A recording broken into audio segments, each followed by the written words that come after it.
Hello everyone, कैसे हो? आशा करता हूँ बहुत अच्छे होंगे। मैं सर्वेश कुमार और आप देख रहे हो आपका अपना चैनल खूब मैथमेटिक्स क्लास। तो स्वागत है आप सभी का हमारे चैनल में। आज हम आपको एक बहुत ही महत्वपूर्ण पॉइंट जो हमारे जीवन से जुड़ा हुआ है, आलोचना पर चर्चा करेंगे। तो जैसा कि आप जानते हो कि आलोचना एक ऐसा बिंदु है जो प्रत्येक मानव के जीवन और व्यवहार का अभिन्न अंग है। इससे मनुष्य को अपने जीवन में सही और गलत का निर्णय करने की सीख मिलती है।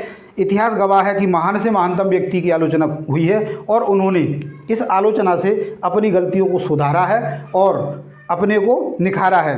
यह सच है कि प्रत्येक व्यक्ति आलोचना से नहीं सीख सकता और इसका कारण क्या है कि आलोचना है वह व्यक्ति में एक नकारात्मक भाव उत्पन्न करती है और प्रत्येक व्यक्ति के अंदर धैर्य, सहनशीलता और साथ में उसका जो स्वाभिमान है उसका स्तर विविध होता है और इसी के कारण उसका व्यक्तित्व भी अलग अलग होता है। इसी कारण वह जो आलोचना की जाती है उससे एक धैर्यवान व्यक्ति अपने आप को सुधार लेता है और जिसका धैर्य अच्छा नहीं होता या कम होता है वह अपने आप को नहीं सुधार पाता।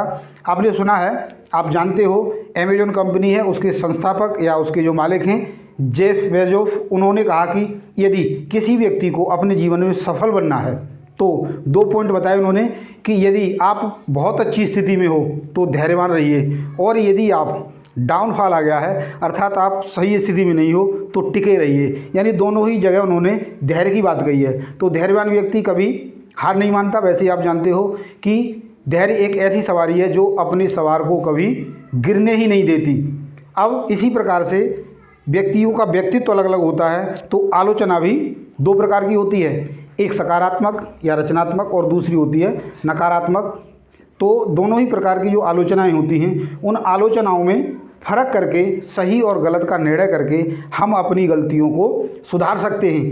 नकारात्मक आलोचना जो होती है वह हमेशा ईर्ष्या या दूसरे व्यक्ति के मनोबल को गिराने के लिए, उसके स्वाभिमान को ठेस पहुंचाने के लिए की जाती है। यदि कोई टीचर अपने किसी विद्यार्थी की आलोचना करता है तो निश्चित रूप से वह उसको जो भाव हैं उनको आघात नहीं करता, उसकी भावना को ठेस नहीं पहुंचाता, वह उसके अंदर गलतियों को सुधारने के लिए आलोचना करता है। आपने पाणिनि के बारे में सुना है, उन्होंने इस संसार की संस्कृत के व्याकरण की सबसे पहली पुस्तक लिखी थी और उनके बारे में कहा जाता है कि जब वो अपने स्कूल में थे तो स्कूल में उनके गुरु ने उनको कह दिया था कि आपके अंदर जो शिक्षा ग्रहण करने की शक्ति नहीं है, आप शिक्षा ग्रहण नहीं कर सकते। उन्होंने स्कूल से बाहर निकाल दिया। जब स्कूल से बाहर निकल गए दुखी मन से जा रहे तो रास्ते में उन्होंने देखा कि एक कुएं से महिलाएं पानी निकाल रही हैं और वो रस्सी से निकाल रही हैं। उन्होंने धैर्य से उसको देखा कि एक रस्सी का टुकड़ा है, वह पत्थर के टुकड़े को बार बार उस पर रगसने से क्या हो गया, उसमें निशान पड़ गए हैं। यानी उन्होंने जो रस्सी का टुकड़ा है उसने उस सिल जो बहुत ही मजबूत होती है उसको भी तोड़ दिया। उन्होंने देखा कि भाई इस रस्सी की कोई भी अहमियत नहीं है इस पत्थर के आगे, लेकिन इसने बार बार के रगड़ने से इस पर भी निशान डाल दिए। तो आपने सुना है, करत करत अभ्यास के जड़मत होत सुजान, रसरी आवत जावत के सिल पर पड़त निशान। फिर वह इस बात से प्रेरित होकर अपने गुरु के पास गए और अपने हाथ पर ब्लेड से या कोई नुकीली चीज़ से उसमें निशान लगा लिए और अपने गुरु को दिखाया कि गुरुजी देखिए क्या मेरे हाथों में अब कोई पढ़ने की रेखा, शिक्षा ग्रहण करने की रेखा है। तो उन्होंने देखा और देखने के बाद उन्होंने ये देखा कि इस बच्चे ने अपने हाथ के इतना कष्ट पहुँचाया है, इसका मतलब इसमें पढ़ने की ललक है, अतः यह अच्छे से पढ़ सकता है। उन्होंने उसको पढ़ाया और वो एक अष्टाध्यायी पुस्तक है, उसके रचयिता बने। तो जो धैर्य है वह कभी भी हमें पीछे नहीं हटने देता और जो सकारात्मक आलोचना है वह हमेशा एक व्यक्ति के मनोबल को बढ़ाने, उसके अंदर की छुपी हुई प्रतिभाओं को निकालने के लिए की जाती है। तो हमें सिर्फ यही परखना है कि कौन व्यक्ति हमारी आलोचना कर रहा है और वह आलोचना किस उद्देश्य से की गई है, सकारात्मक उद्देश्य है उसका या नकारात्मक उद्देश्य है।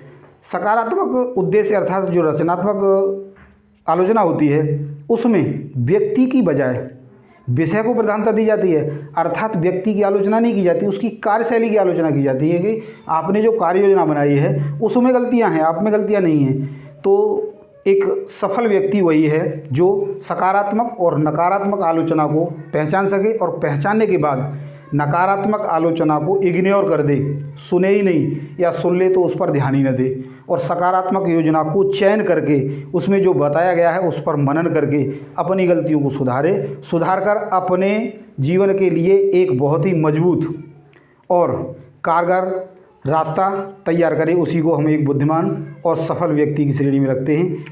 धन्यवाद।